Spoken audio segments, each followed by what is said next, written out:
What's up, everybody? Welcome to Homertown Hockey, presented by Slapstick Clothing. My name's Phil Bittner, joined as usual by Colt and Gogger. I think I'm really going to get into Aleister Crowley's teachings and writings. I think they really speak to me on a spiritual level. Yeah? Also, the whole power bottom thing is... You just been eating a whole bunch of cum today. Oh, who the fuck is Leave Me Alone? What? Yeah. Somebody called me. Oh, okay. I haven't listened to episode 2 of that, and I'm sure anyone who's deep enough into podcasts to listen to us is at least passingly familiar with Last Podcast on the Left, who is doing a series on Aleister Crowley right now. Correct. And we happen to really like that podcast. We Quite may or may not quote it on here sometimes. And for that, we apologize for everything. But it's kind of fun. We do. It is kind of fun. And I'd have to say, you're being mean to me. Leave him alone! All right, let's get off that. We're not joined by Trenton Fuller once again, because he needs to get his priorities together. Last week, he wanted to spend Valentine's Day with his girlfriend, which is gross. And today, he's at work, which is slightly better. Yeah, it checks out. I did the mental math there in my head, and I was like, yeah, it makes sense. Yeah, it makes sense. Could be worse. Out of 3 dudes, only 2 of us were busy only one of us was busy for Valentine's Day. Me and Miranda don't do Valentine's Day, and it's fucking great. And I don't do Valentine's Day. Yeah.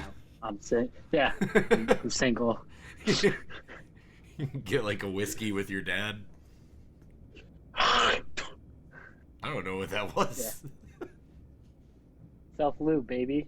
Oh, I get it now. I don't know why I held up my hand on an audio podcast, but yes, it was a masturbation joke. Well, yeah, originally you also pretended to spit into your hand, and I don't know why I didn't pick up the ref. I've never been a spit guy when it comes to jerking it. We're not going down this one. You know who I think is a spit jerk guy?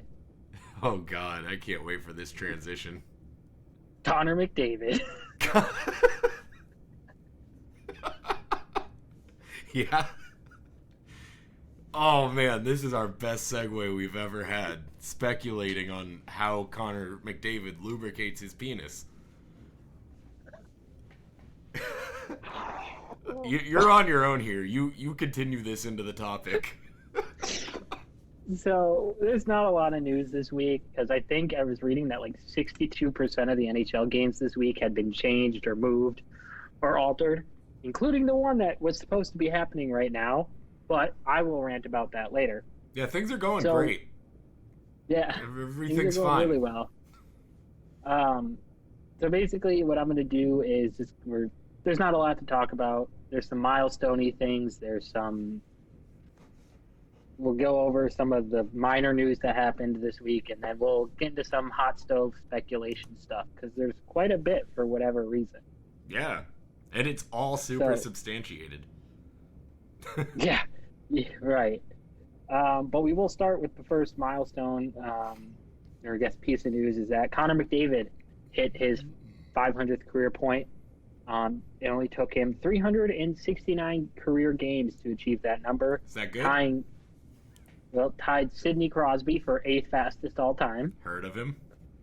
Yep. And the people he's behind on that list are Wayne Gretzky, Mario Lemieux, Peter Stastny, Mike Bossy, Eric Lindros, Yari Curry, and Brian Trottier. There you go. I almost made it through all of those names.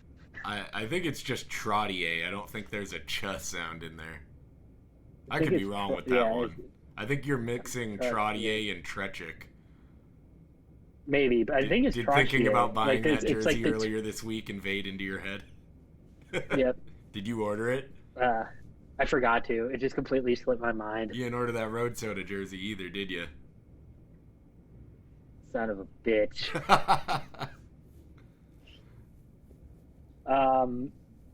Yeah, so anyways, so those are a lot of really big names to be on that list with. Yeah. Top 10 all-time fastest. Yeah, good players. McDavid, yeah. McDavid joins Crosby and Ovechkin to do it in under 400 games. And, he's fucking, ridiculous. Hey, he's a pretty good hockey player. You could probably say that. Yeah, I could say that. There seem to still be people who don't want to admit that, but... Mm-hmm.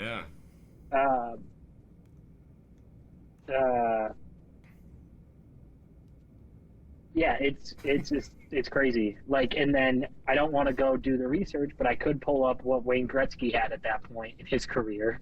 Oh boy. But yeah.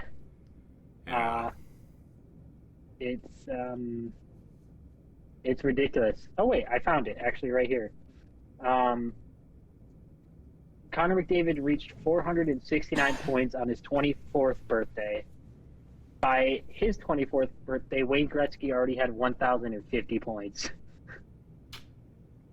Wow. Yeah. And he did it with so little around him. He only had, 6 Hall of Famers on that team with him. Yeah. And he did it without ever raising a puck off the ice. Yeah. You ever hear that dumb conspiracy some people like to go with? That Wayne Gretzky isn't actually a good hockey player because he never lifted a puck off the ice his entire career. There's a lot of arguments to be made for, players being better now. But saying Wayne Gretzky's not a good hockey player is pretty fucking stupid. I'm going to throw shade at him because I'm a Mario Lemieux guy. But correct. I'm not going to say he wasn't good. I'm just saying that Mario Lemieux continued putting up good numbers into the 2000s. Right. So, whatever. Yeah.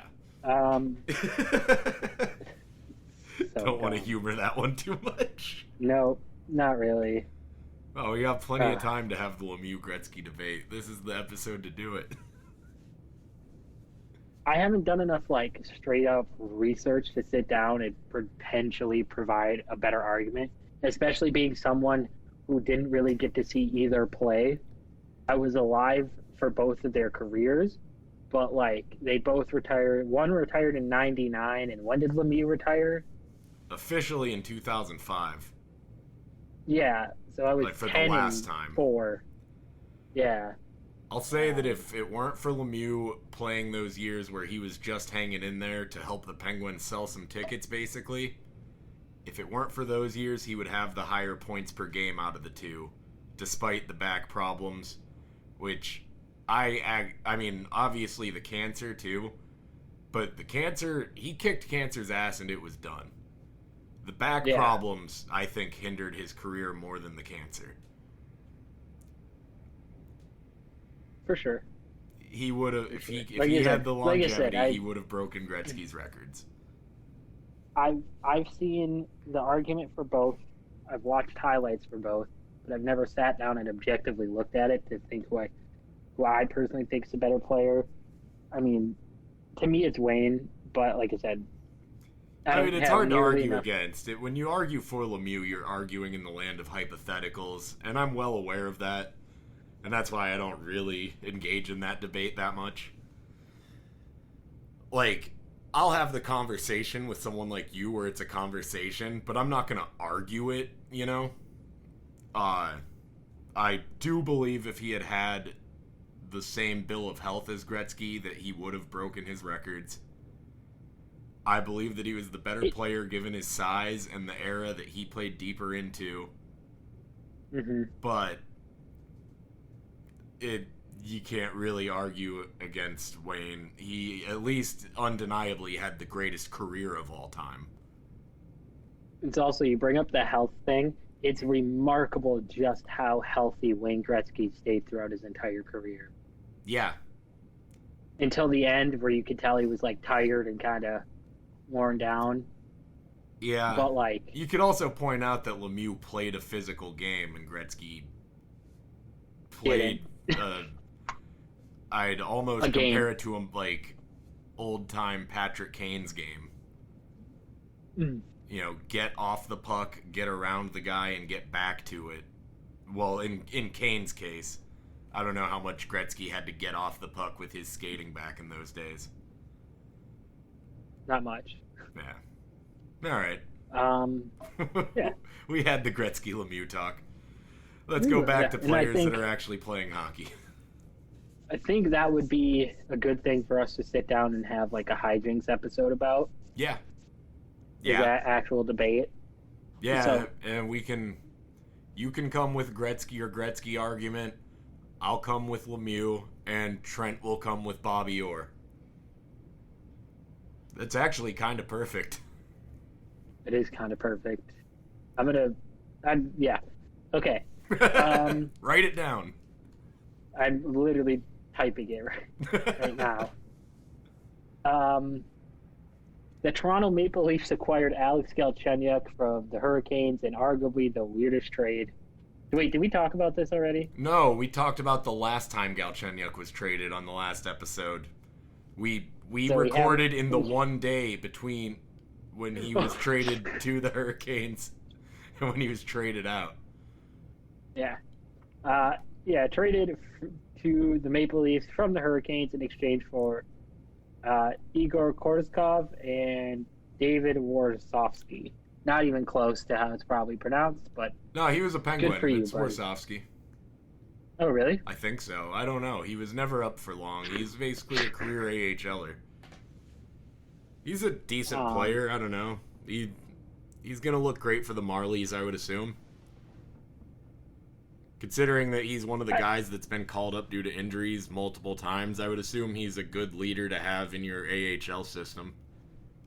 For a team that needs some young players to develop and play underpaid, especially. I just can't believe somebody got 2 picks or 2 players for Alex Galchenyuk again. Yeah.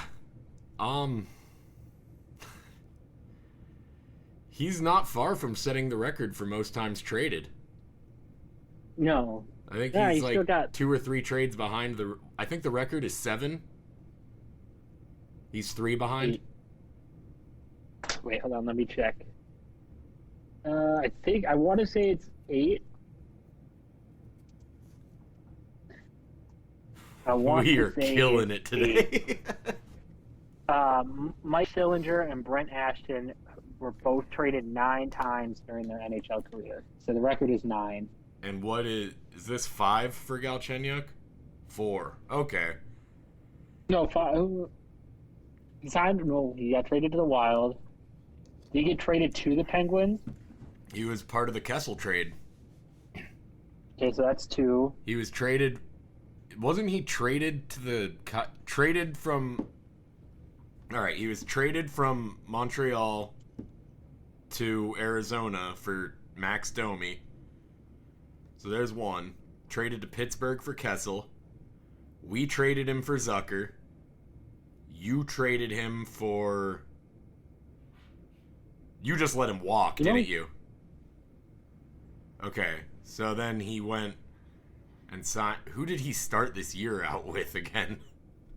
The Senators. He signed a 1-year, $1.5 million contract with the Senators. That was after then the Senators. The 4th trade was from the Senators to the Hurricanes, where he... Technically the Chicago Wolves, because they sent him down 20 minutes after trading for him. That would be more like operatively than technically, but yeah. Fuck you. And then he was... And then from the Hurricanes to... Fuck, man, I'm just losing track. The Maple Leafs. Yeah. The Maple Leafs. Yeah, so 5 trades, 4 behind the record. Do you think he lives to see that record, or you think he's in the KHL before he has a chance? I think he's long out of the NHL. I don't know, man. I've seen teams take dumber chances on players who have that 30-goal mark on their stat sheet. Mm-hmm. I think it's possible that teams keep investing in him short-term, 1-year prove-me deals. I don't know if that's enough for him, like, he'll get traded that way. I'm not going to lie to you. I was kind of shocked the Wild didn't keep him around. Yeah, you seemed to be happy enough with him. I thought he was a good player. He brought enough on the third line to like have value. Yeah, and when he wants to play, he has some grit. He has some grit. He actually has a remarkably nice shot.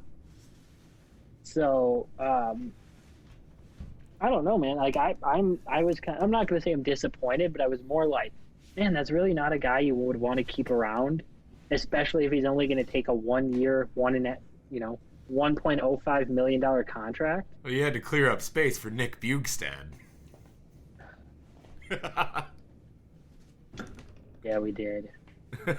Which again, that's like Alex Galchenyuk, Nick Bjugstad. Which one would you rather have at this point in their career?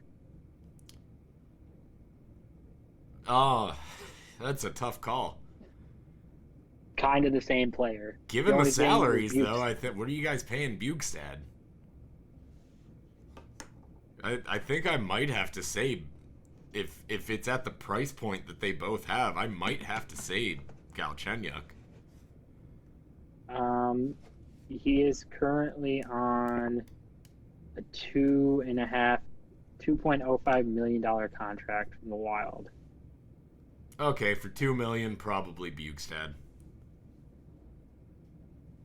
Did you know that the Penguins are still paying him $2.5 million? Bjugstad? Yeah. Yeah. I don't know why that's so funny to me. But yeah, he's currently on the Penguins' books. According to Cap Friendly, he's still on the Penguins' books. Yeah, I kind of forgot about that. Thank you for reminding me. You're welcome. Yeah, the Penguins have that and Jack Johnson. We've got some salary going in some great places.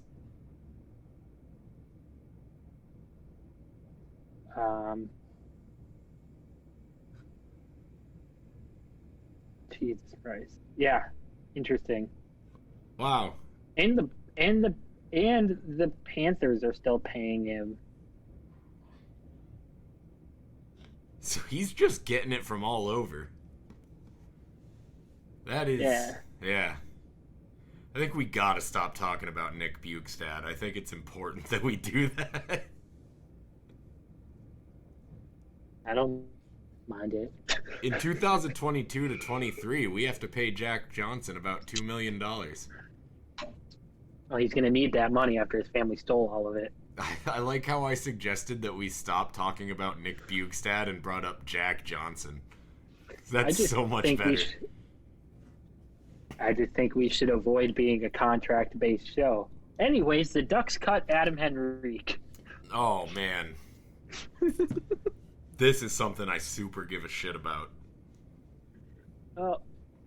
He's only on year 2 of a 5-year deal. Deal is about $29.125 million. Base salary of $5.85. Why? I thought he was having a decent year. Yeah. I kind of think maybe they were just trying to get the cap dump, hoping someone would pick him up. Nobody's going to pick him up on that. He led them in goals and points last year, and they just are going to let him walk. I get that their cap situation isn't great this year, and his contract is a big part of it. But, like, I don't know. I feel, especially if you have as young a team as the Ducks have, why would you not keep him around? Yeah. Yeah, I don't know. See, when you said this, what I thought you were getting at was thinking that his contract is a problem for them. I'm looking what they have to re-sign out of their RFAs, like who you think they want to keep. Mm-hmm. Danton Heinen.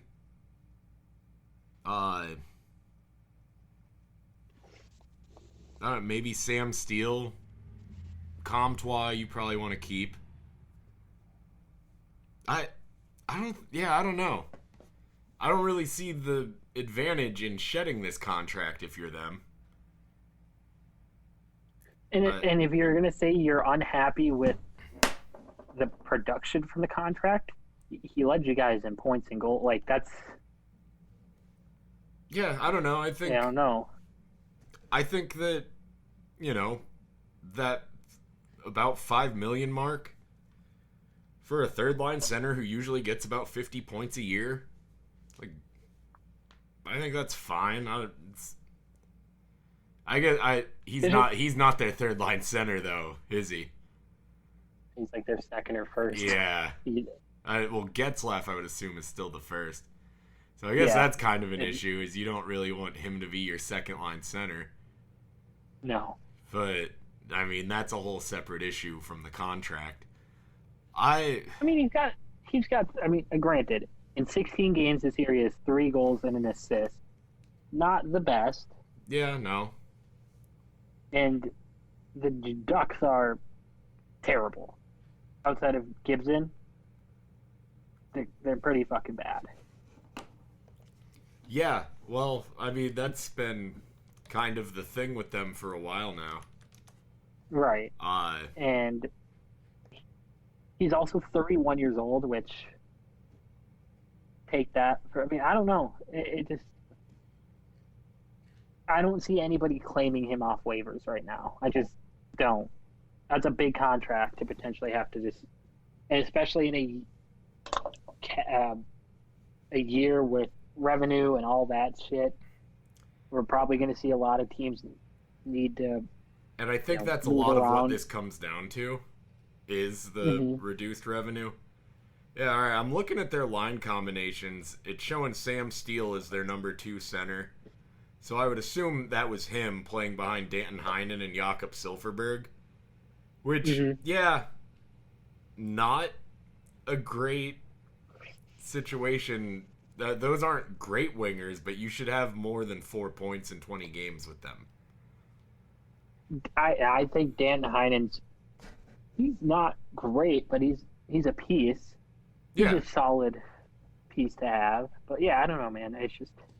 It's one of those things where it's like, and they're gonna really let Adam Henrique go. Yeah. Potentially go. And to me, this means we're going to put him on waivers. If nobody bites, we're just going to outright trade him. And if we have to eat some of the salary, we will, but we don't want to. How does Murray still have that job? I have no idea, dude. I really don't.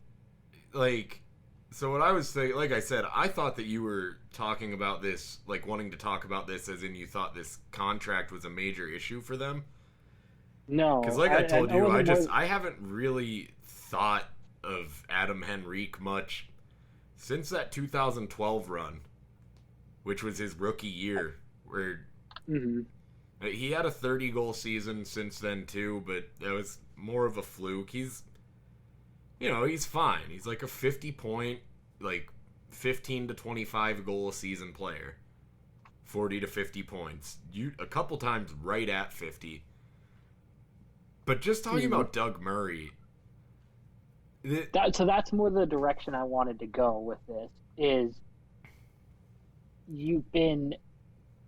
to me what makes this surprising is not his. His contract's big, and that's going to be a problem for any team if they try to claim him off waivers. But my problem with this is twofold. You're a bad team, and this guy led you in points and scoring, and you're coming off an off season with COVID and all this shit. There's a lot of teams not named the Toronto Maple Leafs and the Toronto Maple Leafs that haven't come out of the gates firing, on all cylinders. Yeah. And there's a lot of guys in the NHL this year that are slow to start, that aren't named Austin Matthews and Alexander Ovechkin and Sidney Crosby, which we'll get to Sid in a minute. But I don't understand how in year 2 of a contract where they only played 60 games last year because of COVID and then you're 16 games into a shortened season where they're already moving games around, and you're just going to outright the guy, not outright him, but you're going to put him on waivers. I don't understand it. And if you want to say the contract, fine, whatever. But if you're trying to dump a contract, I know you hate to dump one that you just signed, but Kevin Shattenkirk, it's the weirdest thing. See, because that is the dumbest old school GM get some rings in the room contract, arguably of the summer. He went from 100%. Having a hard time even finding a team and having to play for league minimum to they gave him a 3-year deal, $3.9 million a year. Yeah. That's a lot of money to give to a guy who redeemed himself playing on a stacked fucking team. And I remember when we talked about that signing when we did our Western Division predictions, we were both kind of like, really? Yeah.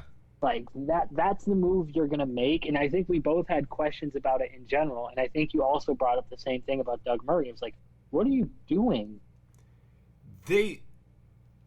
You're 16 games into a season that is going to be a lost season, and your only bright spot is going to be Gibson, and if Trevor Zegras comes up into the NHL. And that's the thing, they don't have much excitement in their pipeline. Zegras. They have Zegras. Steele's already up, and he looks good. Yeah. But I don't think he's not what everybody expected him to be. I think he's very good, don't get me wrong. But I don't think he's the player the Ducks thought he would be.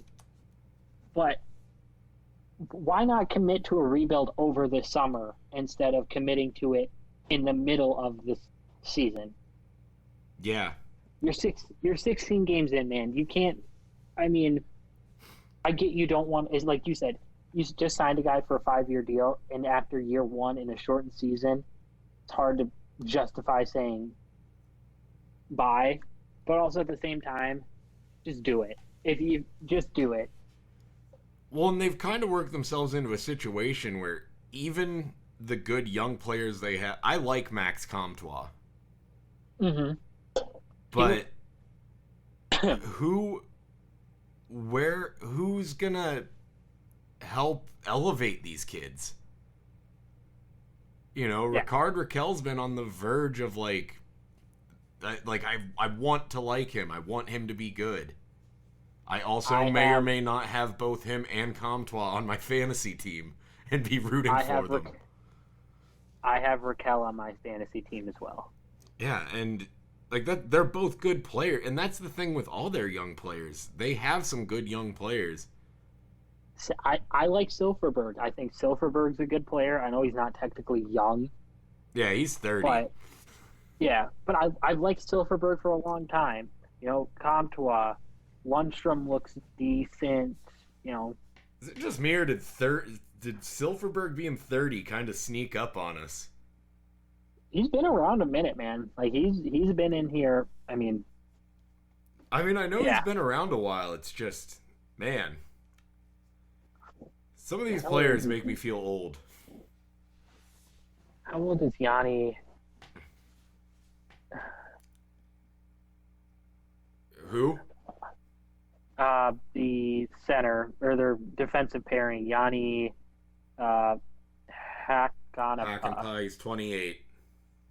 Okay. I have their cap friendly profile pulled up in front of me. That's what I'm looking at too. Yeah. I mean, this is an old fucking team, man. And that's the thing. Their youngest player is 21 years old. Isaac Lundstrom. Yeah, and I was just about to bring him up. And that also goes to what we were saying, all we could say about Comtois and Steele being pretty good players and all, they're 22 and 23. They're not they're young enough, or they're old enough that we shouldn't expect a drastic elevation in their play. You know, they're not like when you're talking about a 19-year-old who in a year or two might step. They're at the year where they like should be breaking out this year or have broken out last year. There's not much to be excited about. Meanwhile, you look at all their dead cap space, and that's tough. You can't really blame them for some of these. You can kind of blame them for Ryan Kessler. Josh Manson, not their fault. David Backes. I mean, they got Dan Heinen in that. No, they didn't, did they? No, Backes came... No, it was Heinen and Backes for... Why am I blanking on that trade? I know one of them was Andre Kasha. I think that might have been it. They took the Backes contract because they wanted Heinen. Not gonna lie, I couldn't tell you what that trade was. I'm not good with remembering trades. Yeah, I dug myself a hole there. But and then still paying. They're paying Corey Perry $6.625 million this year, which goes down to $2 million a year for 2 years after this. And that's the thing is that's the kind of money you could be using to get the type of players that would elevate them.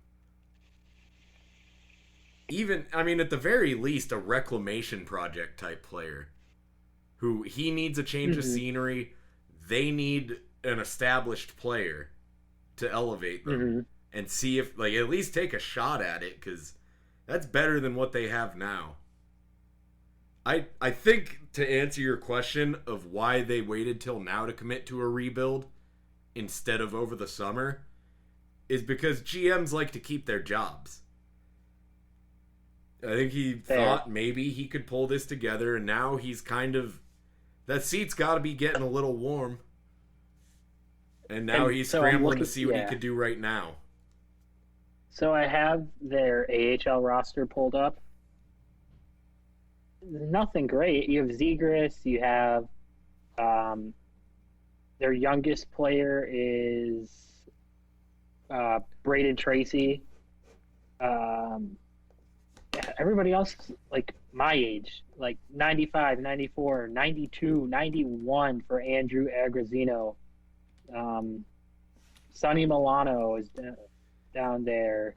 And that's another thing, speaking of Sonny Milano, this team doesn't draft well. Vinny Lettieri's down there, who's already leading their team in goals.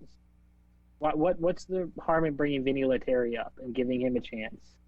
Yeah, I don't know. This team doesn't seem to be very good at prospect evaluation. No. You hit a home run with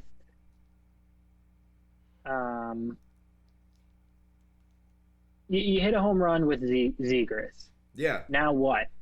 Yeah, and you don't use him. No. And that's the thing I don't understand. I get not wanting to rush a kid, but at this point, what the fuck do you have to lose? Well, your job, if you're Doug Murray. But, I mean, I know what you mean. Operatively, that really shouldn't be...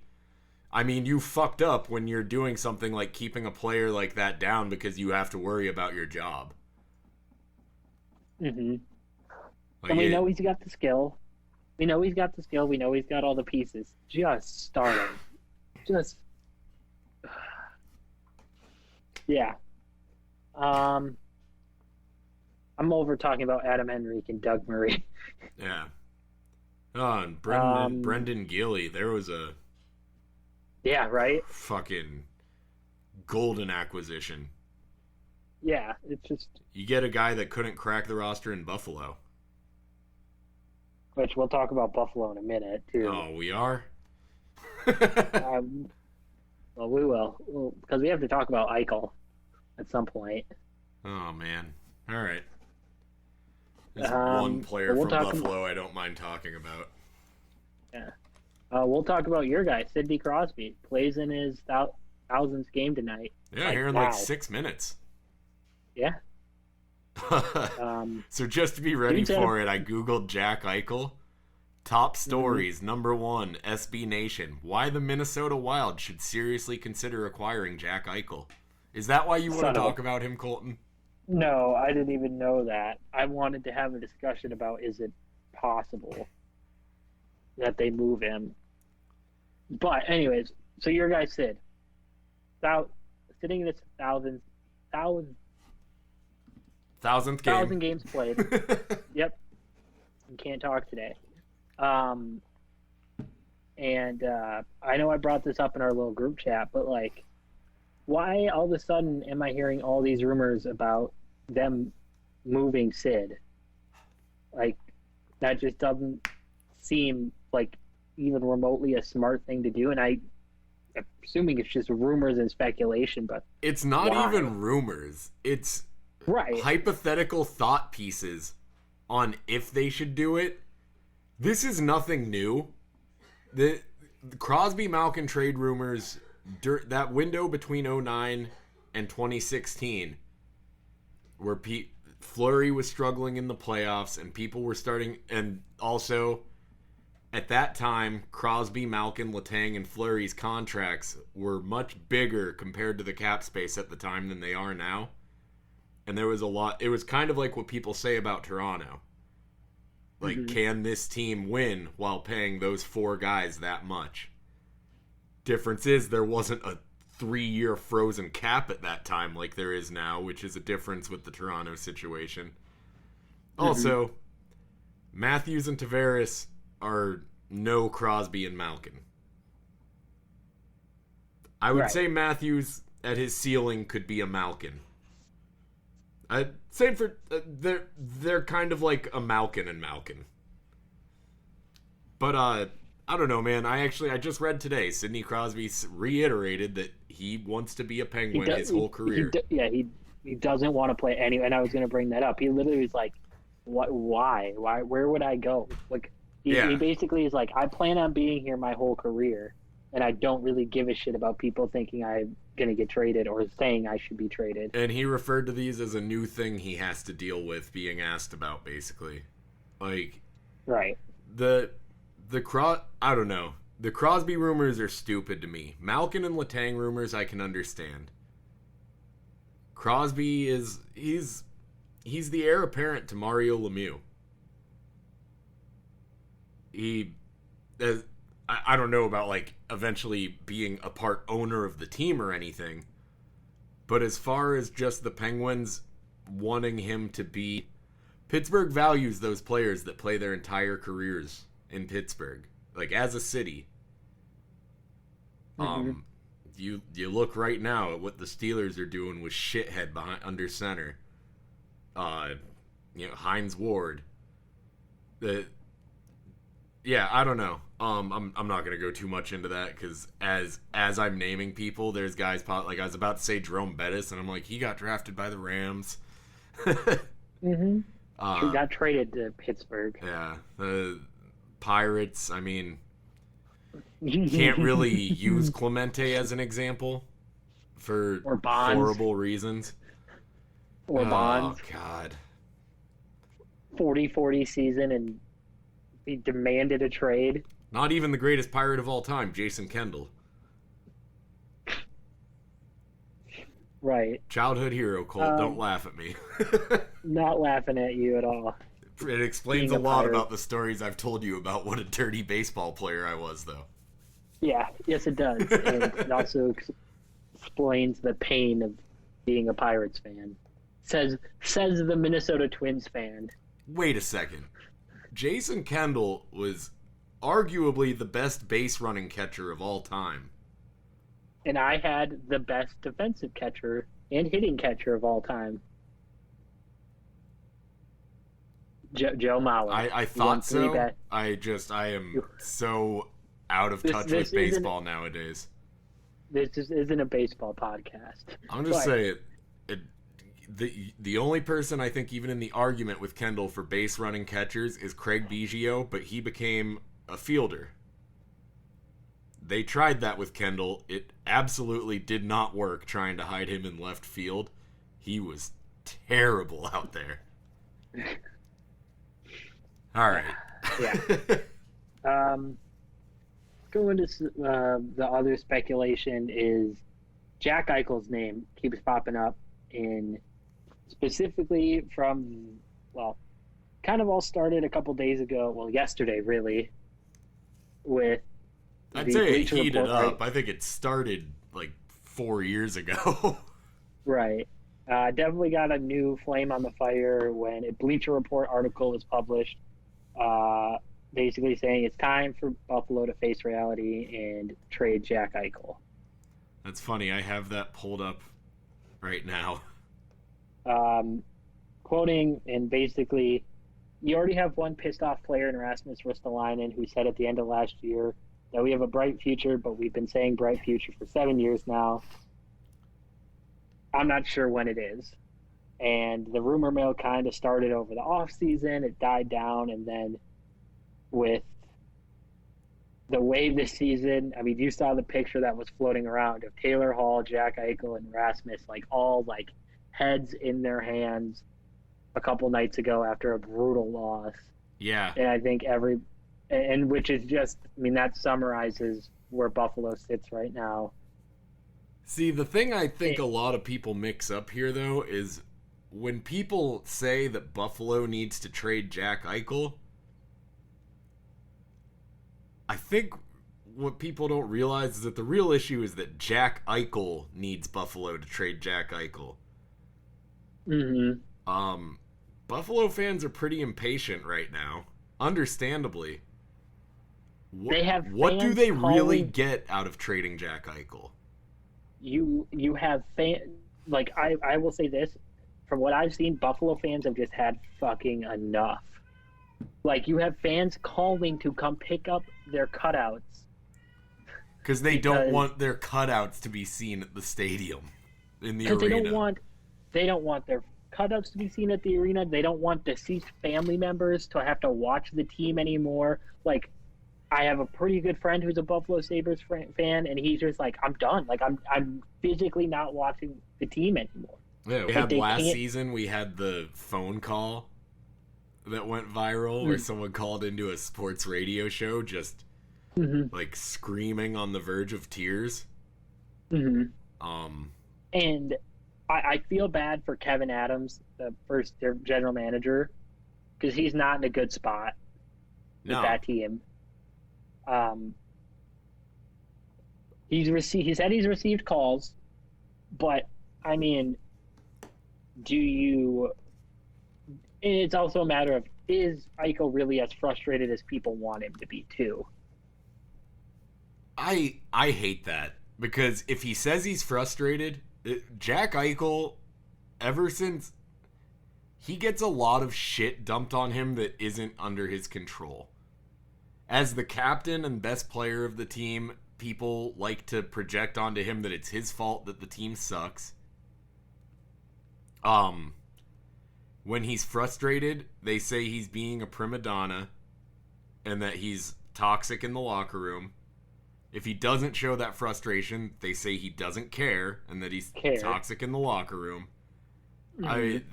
People have just decided that they think Jack Eichel isn't a good player to have.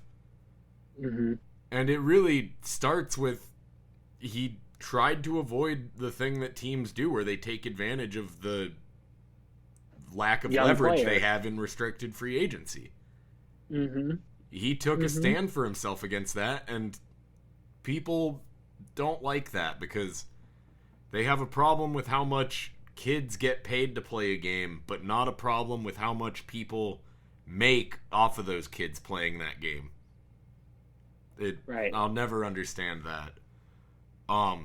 Yeah, I don't know. I feel like he's not in a good spot either, is basically what I'm saying. No, and you have to also think Taylor Hall is clearly not producing again. Yeah. Last year he was not as bad as everyone made it out to be. But this year he's pretty bad. Yeah. Rasmus Dahlin is not what they thought he'd develop into. Jeff Skinner is invisible again. Yeah. Their Their goaltending is terrible. Rasmus Ristolainen is dealing with long-term COVID complications to the point where he can barely breathe. And I do think that, unfortunately for Eichel, he's got a guy in Edmonton that everybody compares him to in Connor McDavid. Yeah. And say what you will about that comparison, and say what you will about the Oilers put a team around McDavid. Maybe not as good of a team. They at least put a line around him. They put a line around him. He doesn't have goaltending. Having Leon Draisaitl helps. But yeah, there was pieces for Edmonton to say, look, we actually gave McDavid help. And I'm sorry, but Taylor Hall and Jeff Skinner are not going to be pieces to help Eichel when Taylor Hall is looking like he will never be what we thought Taylor Hall would be. And Rasmus, they have, so you can go down that roster and just like, that's the guy who didn't work out. That's the guy. And, Dylan Cousins looks like a good player right now. But it's also like, is that going to be a case of, well, he looked like a good player for a year again? And when they traded one of the better all-around players in the league in Ryan O'Reilly, what they got back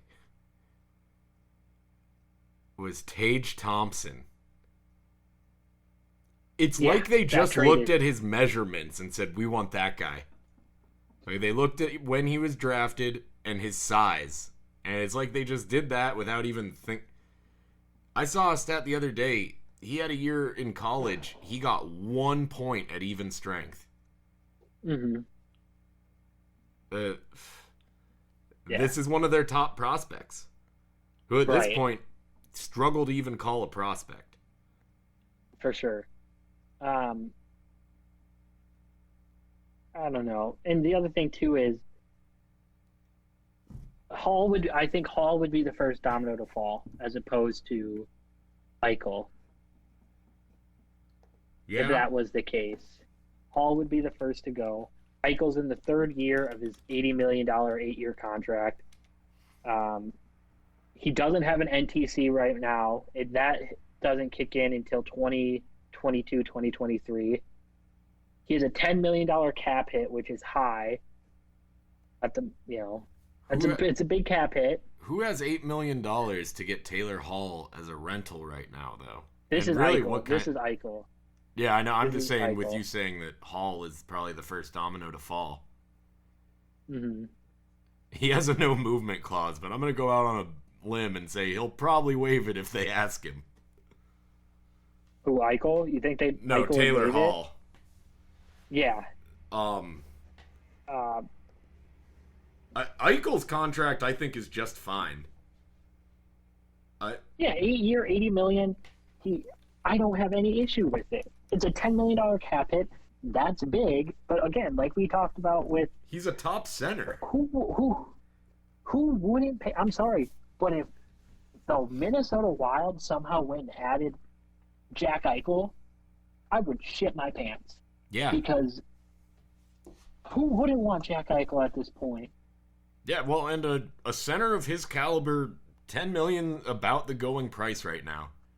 If you want that player, if he were on the open market, if you wanted him, you'd have to pay $10 million or let someone else pay him $10 million, because someone will. Mm-hmm.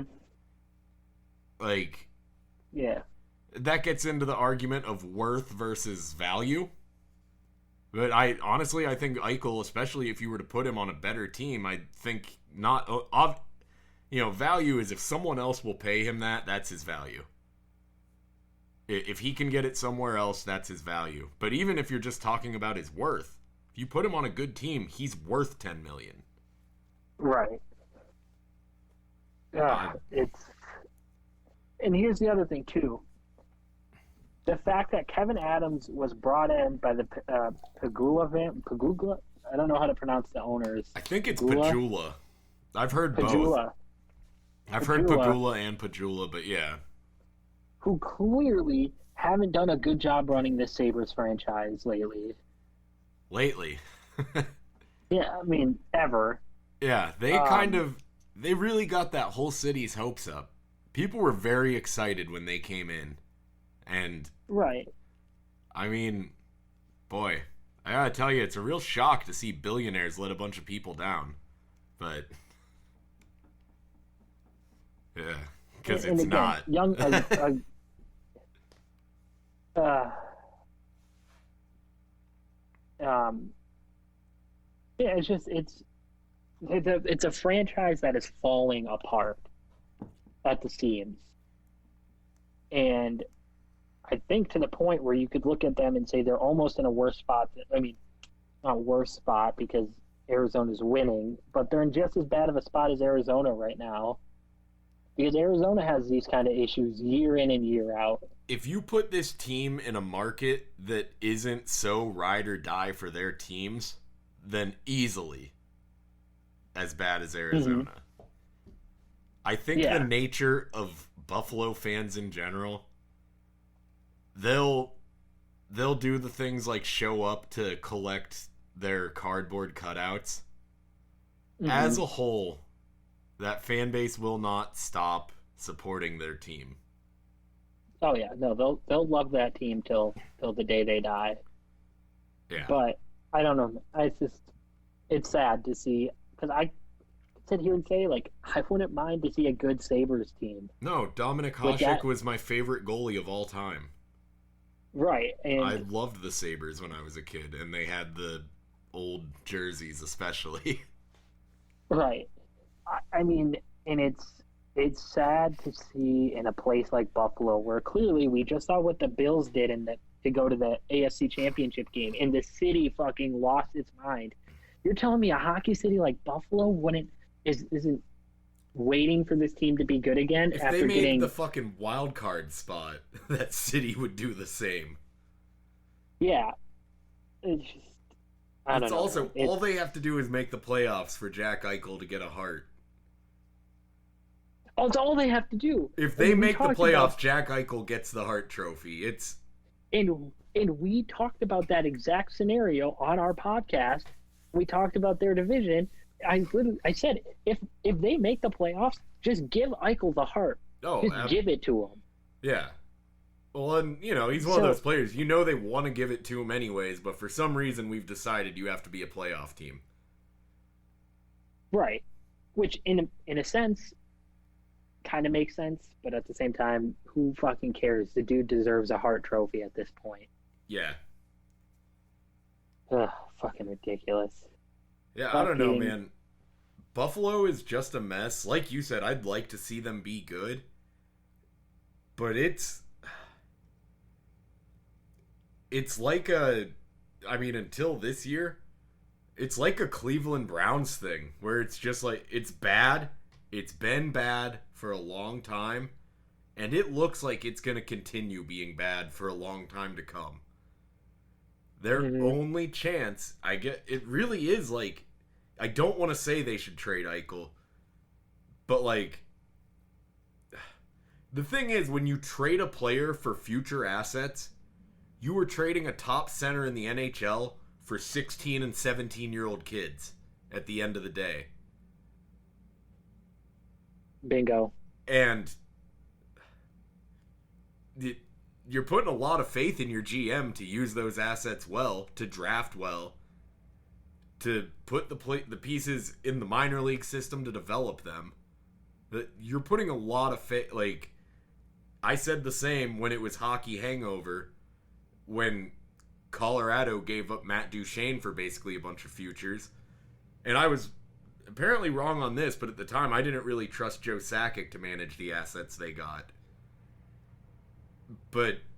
And I was wrong in that case, but you're putting a lot of faith into kids by trading Jack Eichel for 16 and 17-year-olds and a couple prospects. Yeah. It's hard to deal with. Where would you put his trade value at? I couldn't even come up with something, realistic. I mean, that is a massive trade. Like, you're talking about future first-round picks, current starting NHL players. I'd say maybe two firsts, a prospect, and a bottom six player, or a middling defenseman. But I would say that that prospect has to be a top 5 prospect in your system. Yeah. It has to be a massive prospect. Which takes the Penguins out of the running. Right. I mean, so I don't give a shit. So because okay, I brought up the Wild earlier. That means trading potentially Marco Rossi. Yeah. I don't want to do that. I just flat out don't. That means potentially trading Ryan O'Rourke. I don't want to do that. That means potentially trading. I can never pronounce his last name because he's Russian, but his first name's Murat, and he's very highly rated. He had a really good World Juniors until he got hurt. Don't feel too bad because I also can't pronounce his name because I have not heard of him. Murat Kuznetsov or some bullshit like that. But anyway, yeah, I don't know. That, but that's what we're talking about here is a top 5 prospect and I would say 2 first, a top 5 prospect, and I would say bottom 6 forward, and I'm not talking 4th line, I'm talking 3rd line forward. Yeah, someone that can play right now, a top prospect and 2 firsts. Right. And then I see Penguins fans throwing out Evgeny Malkin. Or DeSmith. That was a different trade that I sent you a screenshot of. Okay. That was someone suggesting, what was it, Casey DeSmith. I think they said Casey DeSmith, 2 firsts, and a player for Jonathan Marchessault and Marc-Andre Fleury. And I said, how do you even make the salary cap work on this? I think they... Oh, and then they... I even said you, in that conversation, there was more. Go ahead and say what the offer was. The guy said, Fleury and Marchessault, give them a first, a second to Smith, and a player to be named later. Yeah. Which I replied that would be a great deal in a league with no cap, in a timeline where Kelly McCrimmon has committed heinous crimes that Ron Hextall has evidence of to use as blackmail. Their reply was to trade a player with a high cap hit, to which I pointed out that those 2 players carry a cap hit of $12 million combined. Jari makes 1.25, so we don't even have a player with a $10.75 million salary to make that work. Right. Our highest paid player is Malkin at 9.5. Yeah, it's ridiculous. Penguins fans are great. They think that everyone in the league is dying to get the guys that they don't want on the team. He's got to go. He's fucking terrible. How about McDavid for him? Yeah. Before we wrap this up, can I go on my rant about how fucking stupid the NHL is? Yeah. Do we want to do a standings rundown too, or do we just want to... we'll do that after my just close it having shit on some teams with no future. We'll do that. We'll shit on some teams with no future after that too, including mine. So there were supposed to be 2 outdoor games this weekend in Nevada at Lake Tahoe. Flyers Bruins on Sunday, Colorado Vegas today on Saturday when we're recording this. A 2:30 start, noon, 12:30 Pacific time. And the NHL had no fucking foresight or forethought that maybe in the mountains in Lake Tahoe, the fucking sun could be an issue. Yeah, no. And I get it. I totally get it. You wanted to do an outdoor game. You wanted to have something in a COVID-shortened season. Absolutely get it. My fucking issue is this is the 4th, 5th, or 6th year in a row that we've had outdoor games delayed, postponed, or some bullshit where goalies are switching ends with 10 minutes left in the period because nobody can fucking see. Yeah. So. Oh, God. Do you remember, I want to say it was 2 years ago, that it just looked terrible on TV because of the shadows? Yes. I do remember that. It also, years with bad ice. And that was the start of today. I was working, but I was listening to the game on the radio, and they just kept mentioning the ice doesn't look great. The ice doesn't look great. In all my group chats or on Twitter, everybody was saying this ice looks fucking terrible. And then you have McKinnon and a ref falling down at the same time because the ice is so bad and they couldn't see. My issue is this. Have some fucking foresight and forethought to say, hey, you know what?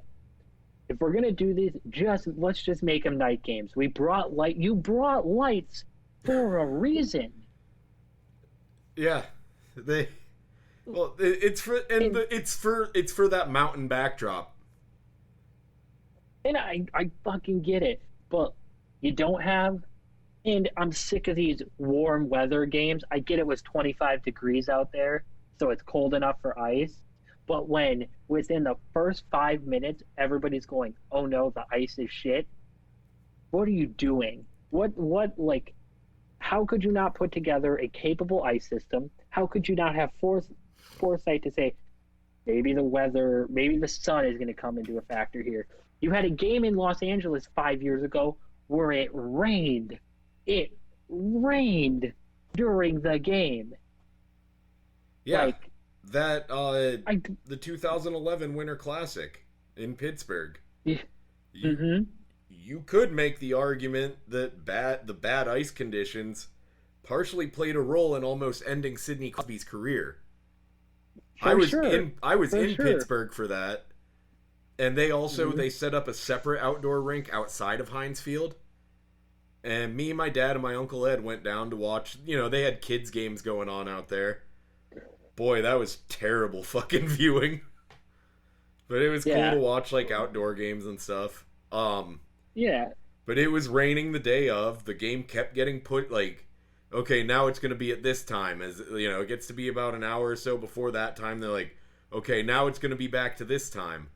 The ice was fucking terrible. The game was sloppy as shit. As soon as the Capitals got the first goal in that game, I knew they were going to win. The ice didn't have to do with Crosby getting hit by that fucking scumbag. It was Damian Steckel, right? I almost said it was Matt Cook, but yeah, it was Damian Steckel. Matt Cook was on Crosby's team. Not that would stop him. That's what I'm saying. I just... Yeah. But you said scumbag, and I immediately thought Matt Cook. Yeah, no, I mean, you can't blame the ice for that scumbag taking that run. But, I mean, on better ice conditions, maybe Crosby has some more evasion in him. Maybe he's able to focus more on the game and not get lined up like that. That's all hypothetical. But I'm still bitter about it.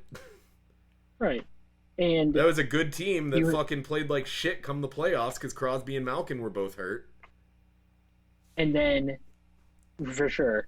But then people also will look at games like the Stadium Series in Chicago, where it's Penn's Blackhawks, and it snowed 2 feet during the game, which was awesome, which is cool. That's what we want. We want games like terrible. They could barely... I watched, of all people, Patrick Kane, one of the best stick handlers in the game.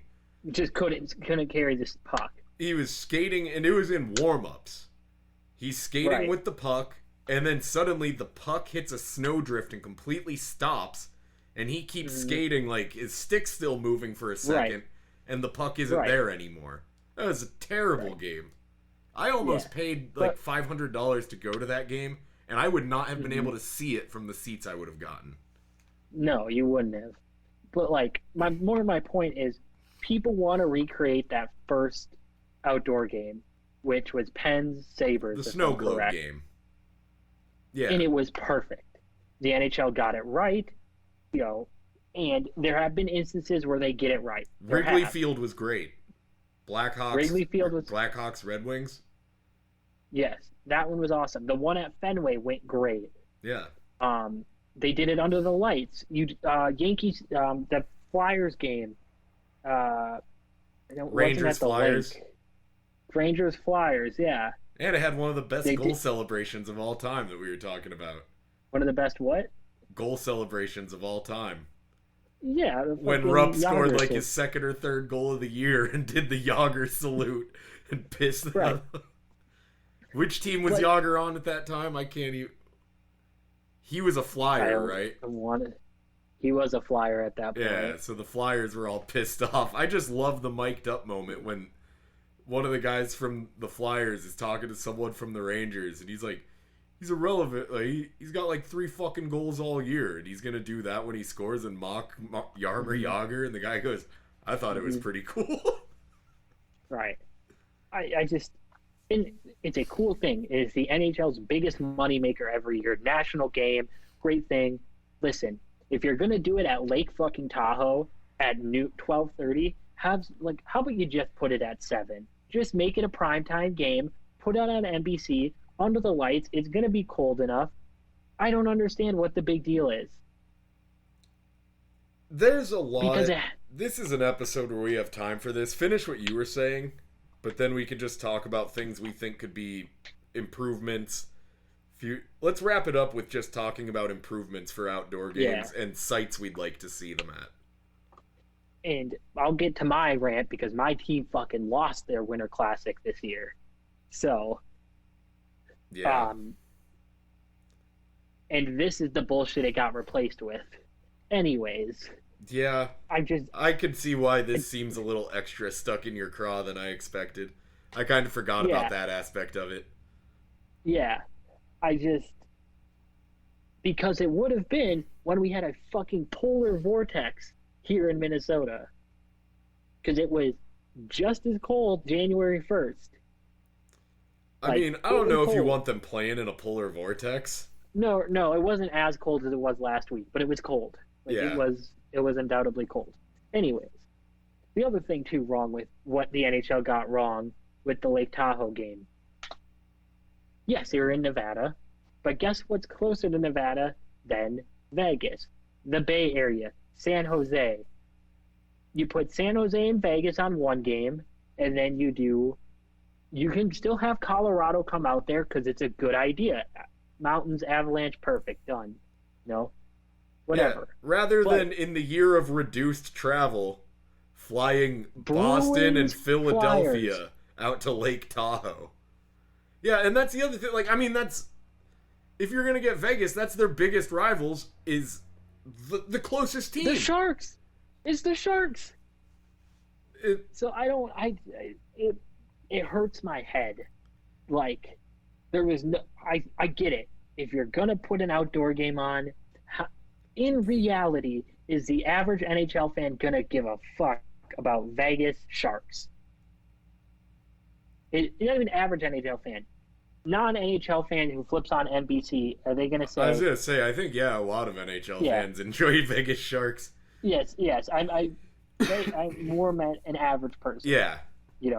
Is my dad, who's not a hockey fan, if I'm over and I have that game on, is he going to sit down and watch it with me and be vested into it? No, he's not. Yeah. And he's not going to give a fuck about Bruins Flyers. And you can tell me, but it's their 2 biggest, East Coast teams. No, the New York Rangers still fucking exist. If we are flying teams down, this is the game that you should be getting, a game that's going to capture casual fans. If you want to get, ideally you'd want to showcase some good players. If you're traveling teams from, I guess this wouldn't work because it's Canada. Never mind.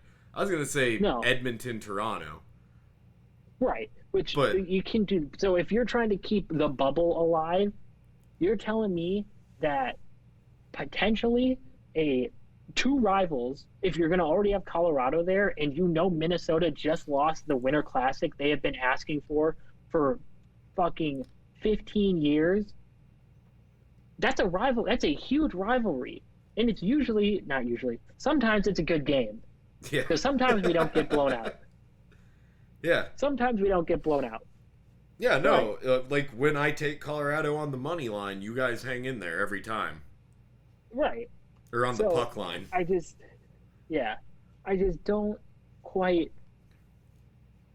The idea is awesome. The location, awesome. But there was no thought. There was... To me, it feels like they just said, we need to have an outdoor game this year. They threw something together, said... And also, this is the Bruins' fucking 12th outdoor game or some shit like that. 10th outdoor game. I'm over it. Yeah. I'm over it. And I gotta say, that reminds me, why do hockey fans only have like 5 jokes? And 3 of them are Brad Marchand adjacent? Yeah, no. Like, there's it's that, dumb. And then the joke that we keep hearing, just like every time something happens for Vegas, is how long these fans have been waiting for an outdoor game. God damn, get a new joke, you fucking hacks. Right. God. I just... And I make the joke, and it's an easy joke. The team I cheer for is the most forgettable team in North American sports. Yeah. It is. Yeah. It's an easy joke, but like, I don't know, man. Like, I'm sick of seeing the Bruins, the Penguins, and the Blackhawks play outdoor games. I'm fucking sick of it. And to a point now, the Flyers, because the Flyers are on their 4th. So I would like to see something different. I would love to see Calgary, Vancouver outdoor. No, that's the Heritage Classic. We can't do that. Fuck that. Put them outdoors. That'd be sick. Like, do that. You know, you can't really do a Florida team. You can't do. I get that. There's some parts of this country you can't do an outdoor game at. Who cared about Predators Dallas last year? And maybe don't always have the home team choose their opponents. Right. Some of those southern markets will challenge, like, maybe not Arizona, but like some Nashville fans, I mean, they'll go to Pittsburgh and fucking sneak a dead smashed catfish in their pants to throw it on the ice in Pittsburgh. Yeah. And it would be fun. I think it would be almost more fun to put unconventional matchups outdoors. Or at least get just good players. Teams with players that should be showcased. But the way the NHL goes, those players would be traded like 2 weeks before the game. That's the problem. Right. That is the problem. And I get having Colorado out there. I get having Vegas out there. It makes sense. The opponents, or the other game, doesn't. See, one of mine, and I understand the reasoning for this being big differences in capacity and the tickets they can sell, but it drives me crazy that we've seen 2 outdoor games at Heinz Field. A couple blocks away is arguably the best stadium in baseball. PNC Park, yes. How sick would a Winter Classic at PNC Park be? Unreal. But no, I just looked it up. It's an attendance difference of about 30,000 people, and I get that. But like, again, if you're what's more likely to make you more money in the long run? Those extra 30,000 seats at Heinz Field, or people maybe actually watching the game once they've gotten past the like 10 minutes of being like, "Oh, this looks kind of cool." Probably the game on TV. Yeah. Like, and that's a great thing, because better sites, and I mean, I guess with PNC Park, you still run the risk of people just being like, "This looks kind of cool," after a while turning it off. Mm-hmm. But like, I don't know. I hope at least this has opened the door more for neutral sites, so that they can just pick a cool fucking place that people are more likely to watch the whole thing. The thing with like Heinz Field, man, it doesn't have much of a backdrop. It hardly looks like an outdoor game. Another thing really I want to see, indoor outdoor games. I want to see the Stars play at Jerry World. That'd be kind of cool. If they could pull that off, that'd be kind of fucking sick. I can't imagine Jerry Jones being super about it. You could still fit 104,000 people into that stadium. Yeah.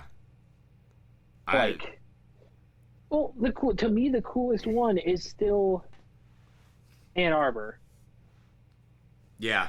That one was cool because 104,000 people, or 106, whatever, however many fucking people were there at the big house. Again, there's not much of a backdrop, but it's the big house in Ann Arbor, Michigan. I'm a Gopher fan. I fucking hate Michigan Wolverines.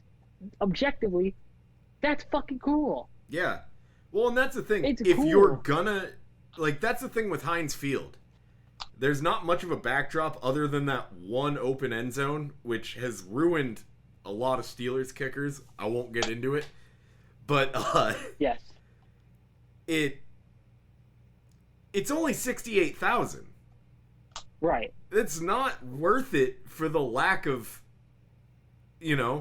Right. It's not the big house. Yeah. Over 100,000 people. Fine. Lack of backdrop in exchange for 30, or I don't know where I was getting 30 from. I think I was thinking of the PNC Park thing.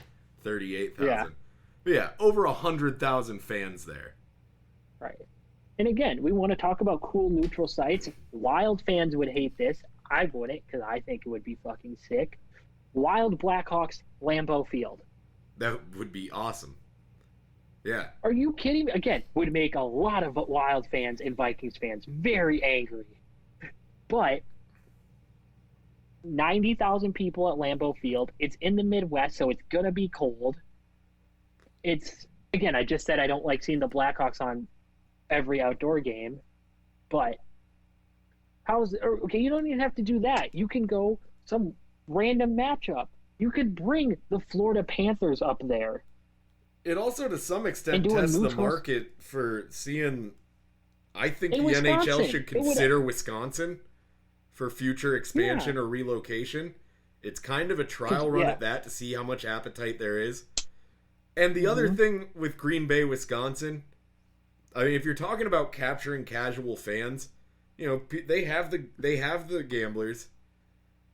They have the Milwaukee Admirals. They have at least moderate hockey fans out there. That combined with it being after football season is over, and it's the Midwest, there's not a whole lot to do.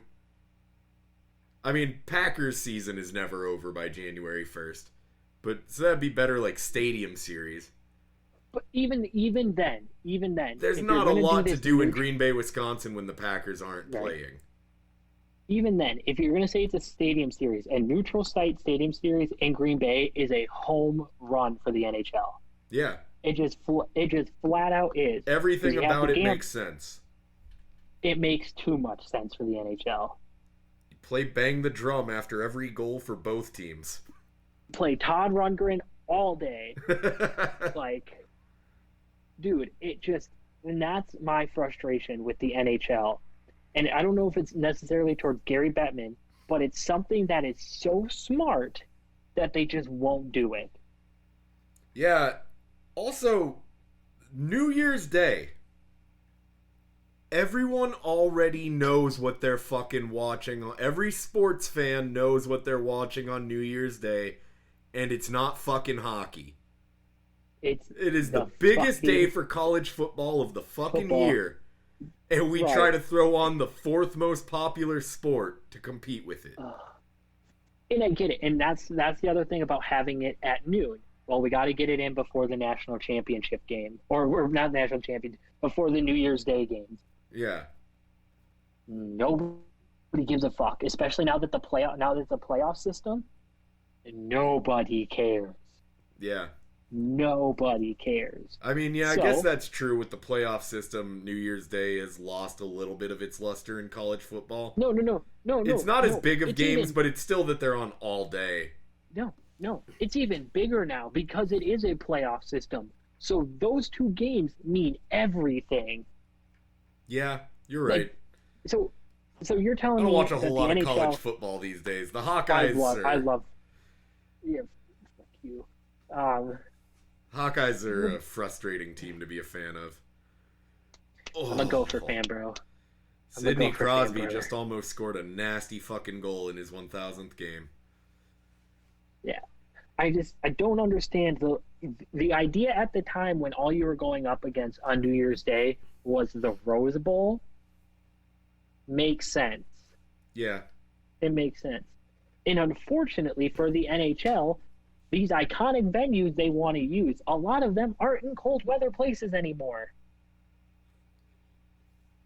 Yeah. You're not having an outdoor game at the Rose Bowl. That would be sick, but it's not happening.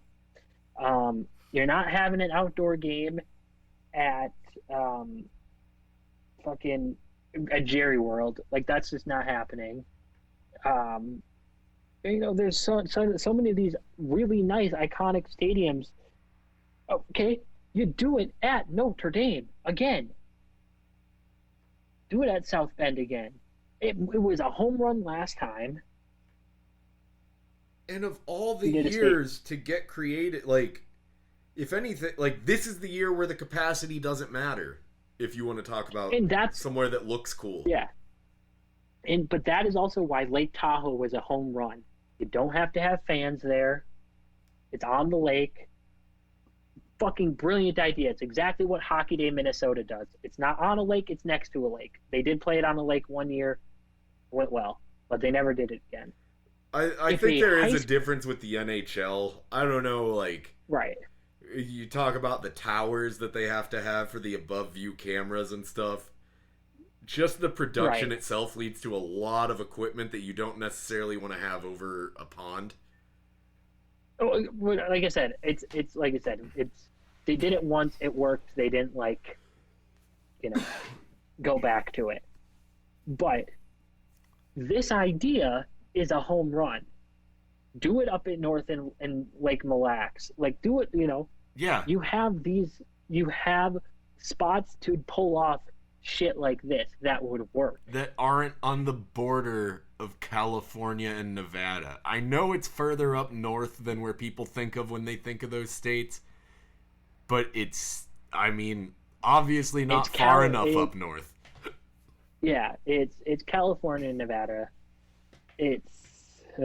I can kind of forgive them for when the weather is bad because of where they are, when it has to be a home game. But with no fans, there is absolutely no excuse for a game to be scheduled in a place where weather being an issue isn't even that surprising. Mm-hmm. It's not surprising. You are in the Sierra Nevada mountains. Yeah. Like, this is not surprising at all. It's just, it makes my head, like you said, a lot of it does come down from the fact that my team should have been playing an outdoor game this year that we had been waiting for a long time. The Stadium Series was cool. It's not a Winter Classic. You know what I mean? Yeah. And at the same time, you could say this is, these aren't a Winter Classics, but it's just every year the same shit happens. And it's the same shit that it's almost like the NHL could not have foreseen coming. Yeah, to the point where it almost sucks to have to lose a home game for it. Right. And now the NHL is losing the game that they thought they would have tomorrow. They're losing it to NBCSN. Yep. Like, yeah. You just blew a regular ass network NBC game. Right. You just wasted it. Casual to, like, just flipping through channels fans aren't likely to come across it. And their saving grace is, I would say more people are prone to stop to watch a Bruins-Flyers game than they are an Avalanche Knights game. But still, it's not going to be, I guarantee you, on a Sunday at 2 o'clock in the afternoon, I guarantee you a lot more people, if they came across it on NBC, would sit down and watch it. Yeah. But nobody is doing that at 7 o'clock on a Sunday. No. It's a new episode of The Simpsons. Right. Like, I say that as a joke, but it'll probably get better ratings. People are going to watch Bob's Burgers. Fox still has a decent Sunday night animation block. They do. Animation domination still does kick ass. Yeah. So, I don't know. That is the end of my rant. And I surprisingly didn't bring up Gary Bettman in it at all. When do we have the Winter Classic with the backdrop being dogs racing by in the Iditarod in Alaska? Again, how fucking good would that idea be? Yeah. It'd be fucking tight. It's too good. It's too good of an idea. You could literally have Mystery Alaska Weekend. You just imagine NHL marketing being like, that's a great idea. You're fucking fired. Like, right. It's a great idea. I don't ever want to see you again. Get the fuck out. It makes my head hurt because it makes too much sense. Oh boy, they are laying it heavy with Penguins nostalgia tonight. Right. Well, my rant is over. Do you have anything else you want to talk about? Well, the Penguins suck. Thanks for that pick, by the way. What? Said thanks for sucking, by the way. We'll enjoy that pick. Yeah, I know. It's probably gonna be a good one. Well, it's funny because our teams have very similar records. Yeah, but very different divisions to put those records up in. Yes. And your team is rising to that record while my team is falling to that record. Falling, yeah, for sure. I would agree with that. Brian Rust leading the Penguins in points. Not a great thing. I mean, he's playing at a point per game. He's putting up numbers that would lead on a lot of teams, but it's not so much that Brian Rust isn't playing well enough as no one else on the Penguins is playing at a point per game. And by that I mean Sidney Crosby or Evgeny Malkin aren't playing at a point per game. That's... Yeah, at this point, going into when he got hurt last year, I thought Gensel was going to become a point per game player. The Penguins are less than the sum of their parts. I will say, though, Matheson is starting to play pretty decent. To the point now, I kind of wonder if Pierre-Olivier Joseph, who has cooled off a little since starting out with 5 points in his first 7 games, I believe he's either still at 5 or has 6 now. So I'm slowing down on the Olivier Joseph for Calder talk. But it's just so frustrating watching this team, man. They have so many good pieces. That's really all I have on the Penguins every week at this point. Right. They have their moments where, I don't know, other people start saying like, "Oh, I think this is it. I think they found their game." And it's like, they have good players. They're gonna put it together every once in a while. Yes, he still has 5 points in 11 games coming into tonight. So I mean, that's only 4 games without a point for a defenseman. Far from cause for concern, but not looking like the potential, finalist that I was seeing a little bit ago. Yeah. Your team's just in a rough spot, too. It's also one of those teams where it's like, rebuild? ? What the thing with the Penguins is, there's nothing.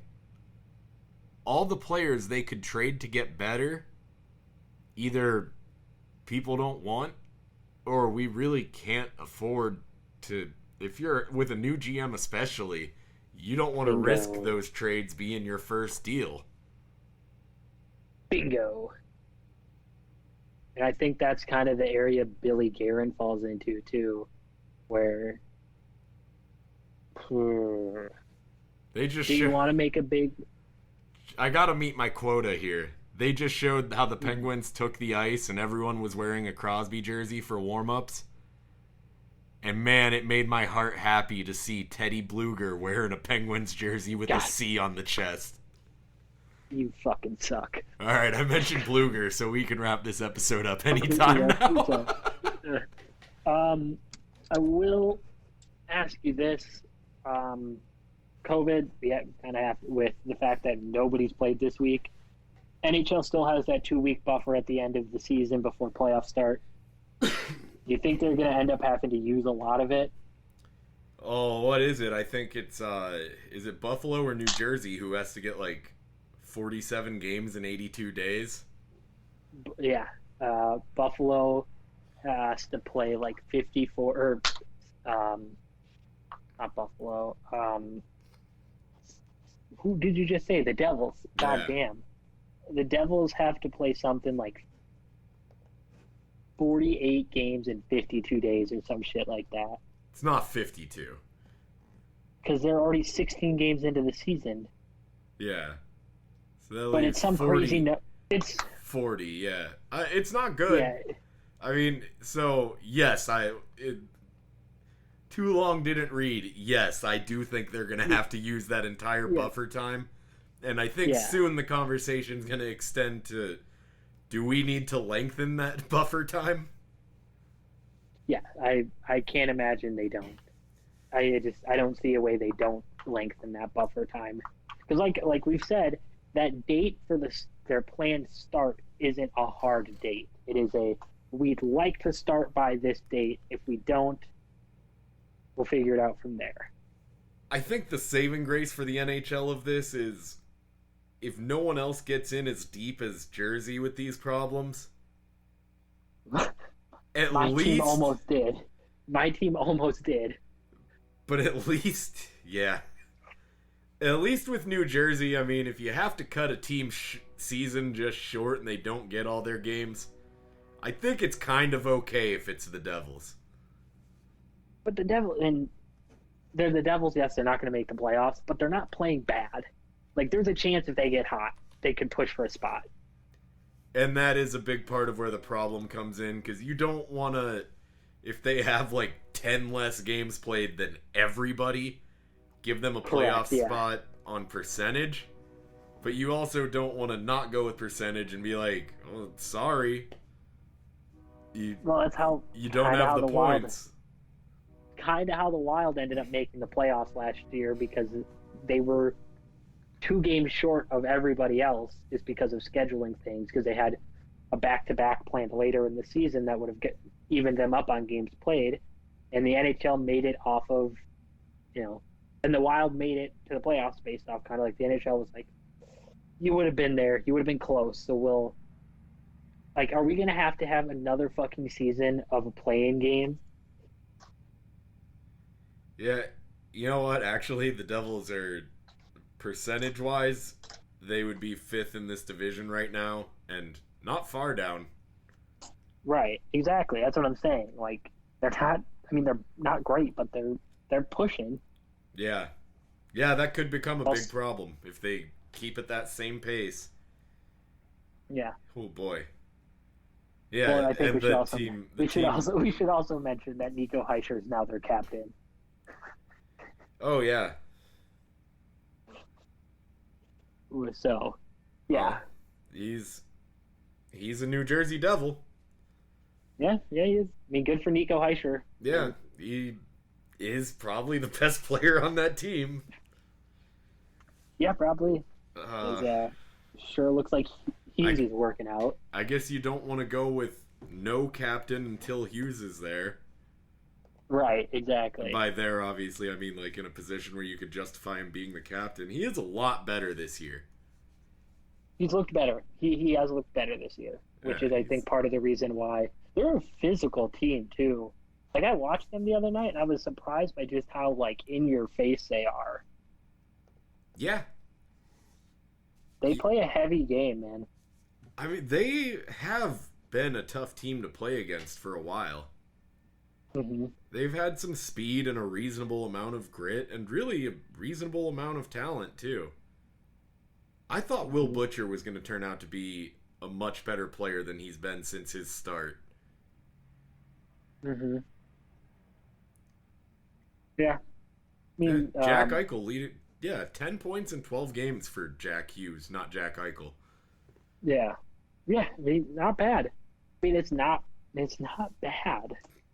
So, I don't know, man. But this podcast is starting to run long because me and you could talk for hours. Yeah, so we're like I should have known that when we don't have news and we just go into talking that would make us run way longer than when we have news and have things to knock out. Probably did a solid 45 minutes of bitching about outdoor hockey. Damn near. A thing that happens once to 3 times a year. But it still is always a pain in the ass because we're sitting here at, 7 o'clock our time, and the game's not going to start for another 2 hours. I thought I saw that it got pushed back to 11. Yeah, it did, didn't it? Yeah, 4 hours from now it will Sorry. 9 o'clock their time is going to restart, is what I meant to say. Which is 4 hours for us. Yeah. It's just... that really... The ratings on the East Coast. There's another problem. You're starting it at midnight on the East Coast. 9... You have lights. Start the fucking thing at 7 o'clock. Is there any way that game's the second and third periods of those games aren't going to be on NBC, are they? Because that's SNL hours. No, yeah. NBCSN. Okay, so I didn't even think about that until we just said that. Yeah, that's a half hour into SNL being on. Which I like SNL. I know a lot of people don't. But it's gonna hurt the NHL's ratings, especially when they're on NBCSN. And so this whole thing that they had planned, and they got 1 period on network TV. I didn't even think about tonight's game and how that won't be on NBC now either. Yeah. Holy fuck. Fucking brutal. Let's get out of here. Fuck this league. Let's get out of here. Hopefully Trent will be back with us next week. Yeah, fuck the NHL. I'm sure he approves of that message. Peace, fuckers.